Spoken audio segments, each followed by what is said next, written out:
তিরমিজি শরীফের বর্ণনায় হাদিস এসেছে, আন আবি আইয়ুব আল আনসারী রাদিয়াল্লাহু তাআলা আনহু ক্বালা রাসূলুল্লাহি সাল্লাল্লাহু আলাইহি ওয়াসাল্লাম, হযরত আবু আইয়ুব আল আনসারী রাদিয়াল্লাহু তাআলা আনহু হাদিসটি বর্ণনা করেছেন।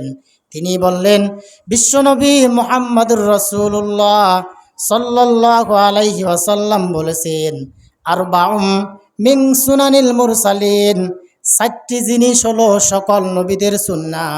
1 নাম্বার হলো আল হায়া, লজ্জাশীলতা, কারণ সকল নবী রাসূলরা লজ্জাশীল ছিলেন।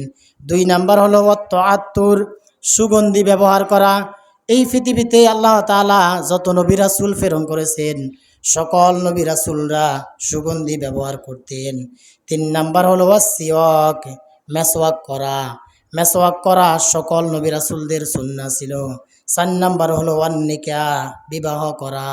তাহলে 4টি জিনিস সকল নবী রাসূলদের সুন্নাহ। 1 নাম্বার হলো আল হায়া, লজ্জাশীলতা।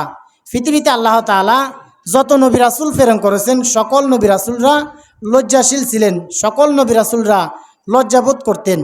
এরপর 2 নাম্বার হচ্ছে তাআত্তুর, সুগন্ধি ব্যবহার করা। নবী রাসূলরা সুগন্ধি ব্যবহার করা পছন্দ করতেন, ভালোবাসতেন।